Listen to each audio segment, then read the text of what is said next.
Chapter 16, The Power Enhanced. Kino Amark. It was an ordinary day. At least it felt like that, if what you mean by ordinary was that one had to practice one's power constantly. Grandpa made sure that I practiced every day. While practicing and discovering what my power roused my interest, it was not as fun if you do it repeatedly. But I recognized the need for it. Right now, I can turn invisible so quickly that it has become like second nature to me already. In fact, the next time that I see Pyper, I could race with her in turning invisible and probably win. I smiled to myself when I thought of her.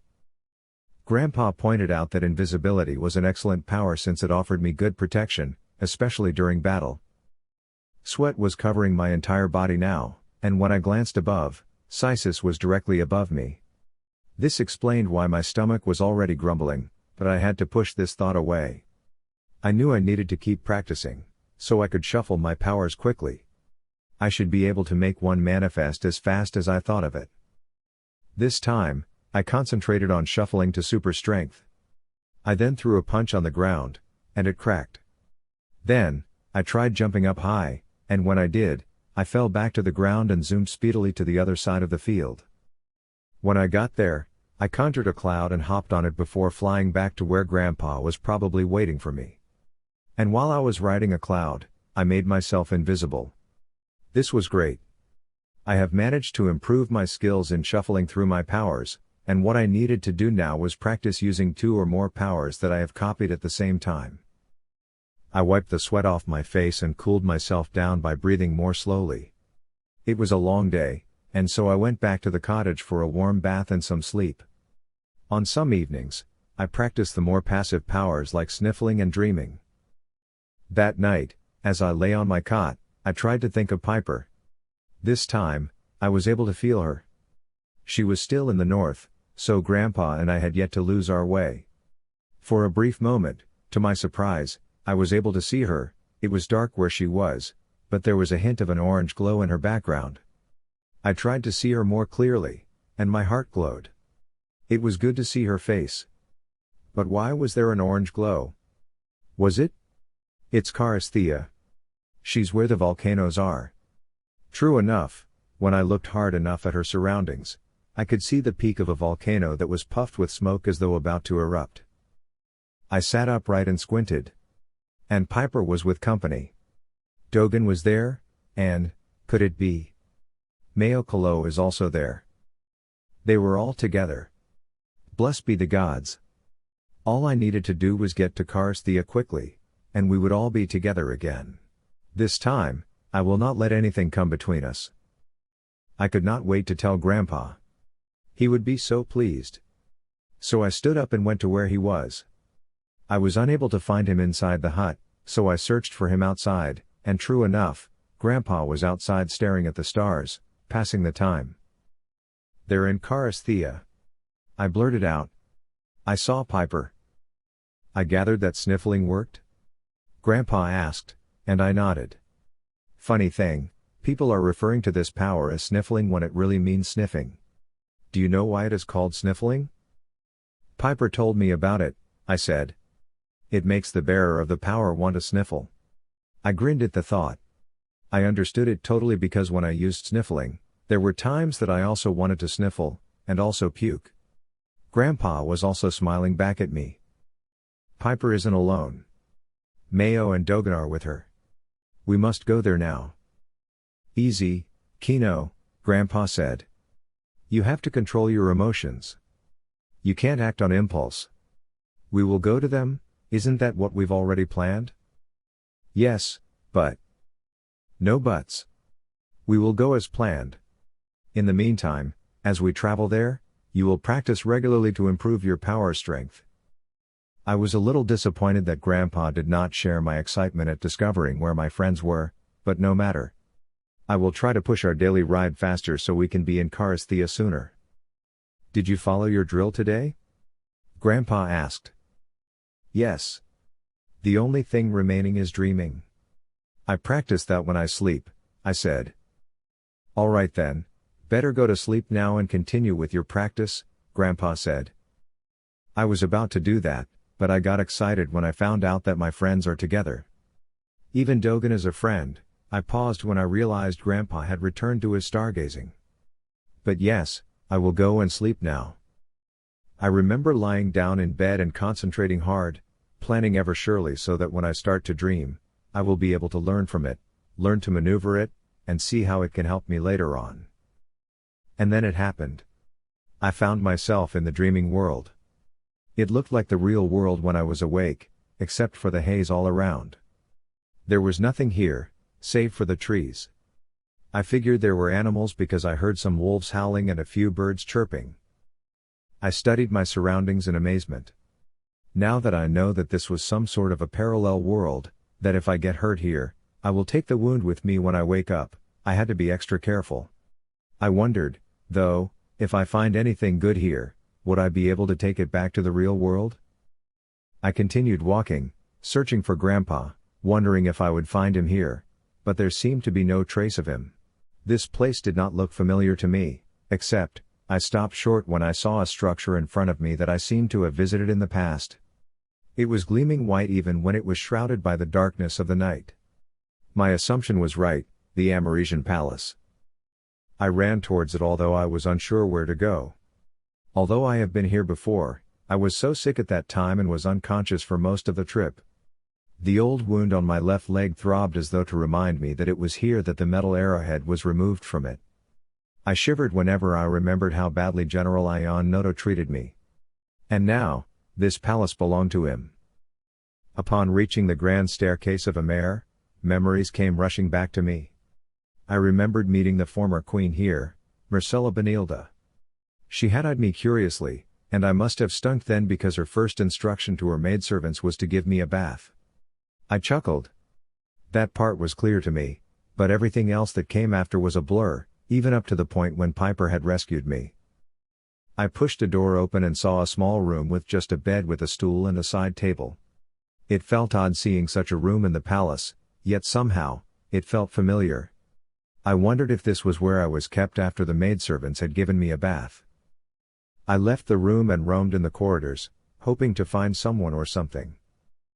I would be fortunate if I chance upon the Mima.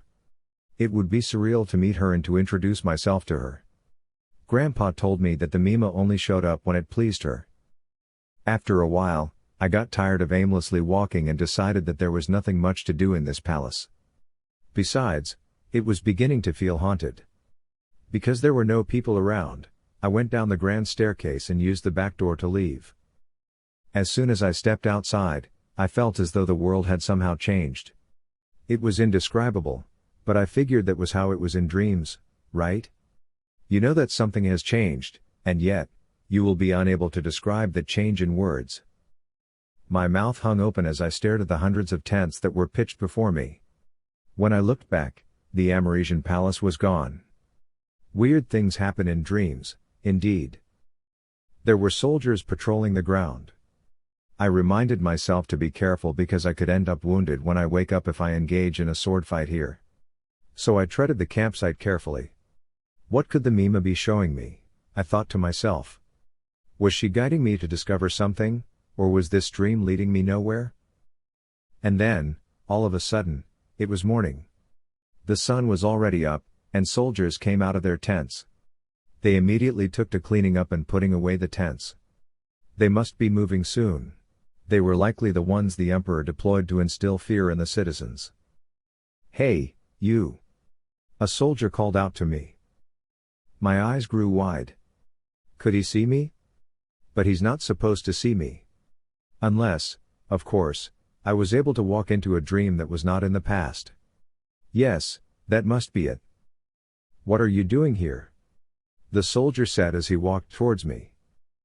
I turned around and briskly walked away. "Halt!" he shouted. That was when I started running. "Get him!" the soldier yelled. I could hear the pounding of their footsteps as they ran after me. "Stop!" I tried to wake up but to no avail.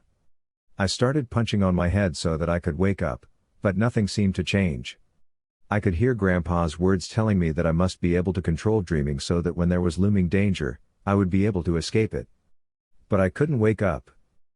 I shuffled and used my power to run fast. I was glad that I was able to do it, and so I was able to leave behind the soldiers who were running after me. I went inside the remaining tent that was still pitched, and I was surprised to find that it was occupied. Kino! Quila yelled. I stopped short.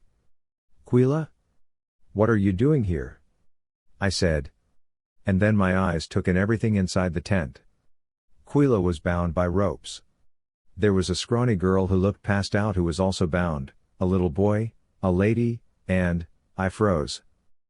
Mother? I said. You have to remove the ropes that are holding us down, Kino, she said. I was dumbfounded. How in the world did this happen? I am in the dreaming world. And wherever this is, I am certain that this is not happening in the real world. Wake up, Kino, wake up. I kept on telling myself. And then I heard the soldiers' footsteps. They're coming, I gasped, fear starting to claw inside my chest and out my voice. I ran towards Quila and tried frantically to remove the ropes binding her wrists, but my hands kept shaking, so I was of no help at all. At the back of my head, I could hear Grandpa shouting at me. Wake up, Kino, wake up. Wake up. Wake up. And then the tent flap opened, and soldiers came running in. One had a sword and swung at me. At that moment, I panicked, and fear gripped my chest that I screamed. And then I was running again. But it was different now. I burst out of my dream. Grandpa was with me now. We were nowhere near where we were sleeping. As I looked around, I recognized that we were inside the tent where Mother and my friends were kept. I had walked out of the dream and had stepped into a different place. My heart was pounding loudly, but it was not what was roaring in my ears, instead, it was the sound of real marching footsteps of soldiers outside. Kino Amark. A cloud of smoke appeared inside the tent, and when it dissipated just a few seconds later, I saw Kino and my father. Kino! I shouted. And then I lowered my voice. How did you get here? He looked astounded, as though he was not expecting to see me. Dreaming. I went inside my dream and came out here. Father. I said. And then tears started to fall down my face. You're alive. I thought that you were gone. I summoned you to come back, but you did not heed my call. Long story, my dear, Father started, but for now, we need to rescue you and your friends. How did you get into this mess? I could not answer Father immediately because my heart started to pound loudly. I could hear the soldiers patrolling about. There are 1,000 soldiers all around us. And if they learn that you are here, you will be taken captive too. I don't want that. But how do we get out of here? I asked.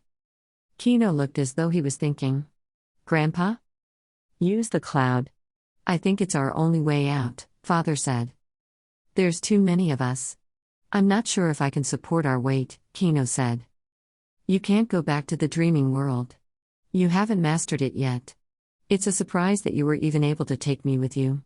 I surmise it was because I was holding you. By gods, I was actually trying to wake you up from your nightmare. You were breathing so heavily and were shouting in your sleep. Kino flushed. I was being pursued by the Emperor's soldiers. Quila's ropes finally loosened and Father was able to untie me as well. Go, Ami, she needs help, I said. Amaya was squirming around and trying to loosen her ropes, so much so that she fell back with a loud thud. Hey! A soldier outside said. What's the ruckus? He peered inside the tent flap and saw all of us. What the? Now, Kino. I said. Whatever power you have, use it now. Intruders here. The soldier shouted as he took out his sword and barged inside the tent.